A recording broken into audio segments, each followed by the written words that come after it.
I don't know if you were disappointed with the start of this season, coming into the weekend 2-4, but I think that, well, from what I hear, the shooting is the thing, and this team shouldn't have any problems shooting, do you think? Yeah, we were definitely disappointed in our losses early in the season. We had a lot of chance to be in the game, and we need to be able to put 40 minutes together to be successful. Yeah. Shooting has been a little bit of an issue, which we're definitely getting in the gym more, putting up more shots, and so hopefully those will fall, and definitely will. Yeah. We shoot better at home, so we should look forward to 2 wins this weekend. There's an old Japanese or something. It comes from the Far East, and instead of trying harder, you should try softer. Does it get in your head a little bit? I mean, can you over-prepare for that a little bit? Yeah, I definitely think you can always get in your head with shooting. Most of the time when you're shooting poorly, it's because you're in your head. Yeah.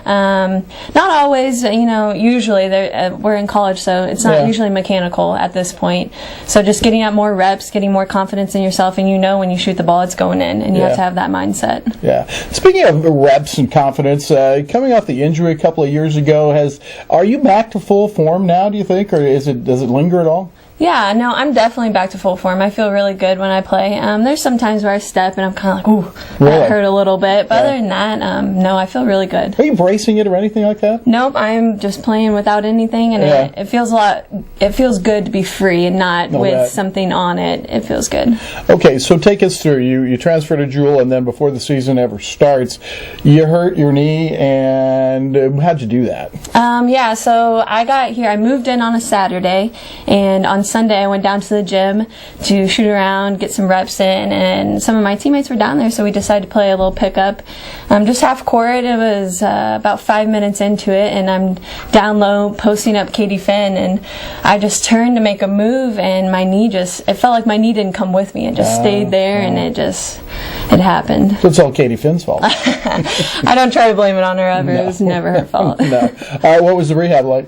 It was good. It was, I felt like it was good to know what I was going to go through, but at the same time, it was like, man, I know what I'm going to go through again. Yeah. Have you done it before? Yeah, I did it in high school as well. My senior year of high school, late into my season, I did it. So. All right. Did it crush you, having to sit and watch? Yeah, I think it's hard. It's definitely hard to see people do what you want to be able to do and be able to, I think one of the hardest part is seeing my teammates out there putting in effort, putting in a lot of work, whether it's running, conditioning. It's hard to see my teammates run and I'm not out there doing it with them. So I kind of miss that, but also, you take that year or however long you're out to learn and to understand, I had to try to adjust to Coach Slominski's system. And so learning from the sideline, being able to observe everything, I think it was definitely a benefit for me in the long run. Right.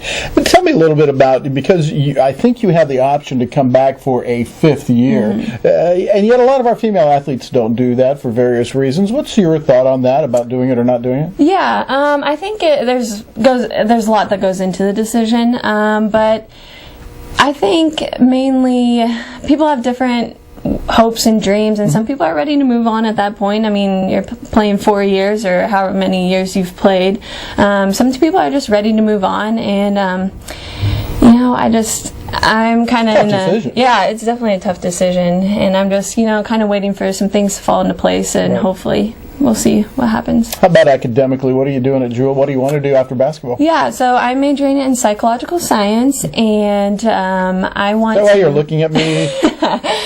Subject at this point. No, we don't do that. But no, I'm gonna hopefully go to PT school. After my injuries, I felt like that's definitely the path for me. So I'm taking lots of prereqs for physical therapy school, and hopefully gonna apply for that in the fall. Okay, so I'm gonna put you on the spot. What do you say to somebody that suffered an injury, whether it's the same kind you have or not? What's the first thing you'd like them to know? I think the first thing I would like them to know is that they're going to be okay. You're going to make it through it no matter what. I always tell people to celebrate the small victories in your recovery. So, in your recovery, you have big milestones such as running or being able to jump for the first time, or being able to cut or actually get back to your sport. And I think it's important to celebrate the little victories along the way, such as, maybe today I bent my knee more than I did last time. Maybe today I did a little more weight than I did last time. So, those smaller victories help you throughout your recovery between the gaps between the huge victories for you.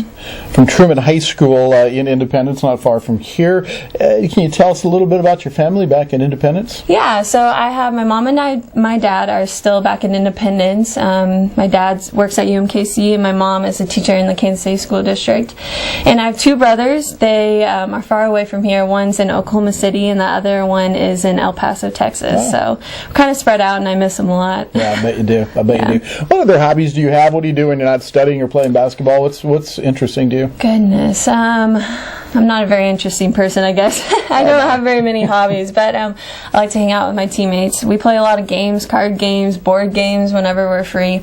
Over the breaks, we have a lot of time, to ourselves. So we like to play a lot of games and have some fun. Okay, then let me go at it this way. What is one thing you would like people to know about you that maybe they don't? That's a tough question. Maybe, I guess, a fun fact is I can juggle. I think that's kind of cool. That's a good one, yeah. I think it's kind of cool, so I like to tell people that. So. No, that's good, Kayla. Thank you. Hey, it's been a pleasure having you as a guest, and boy, let's hope that shooting comes around, because we know you're going to have a good year. Yeah, so. Thank you. Thanks, Rick. And we'll be back with more in a moment.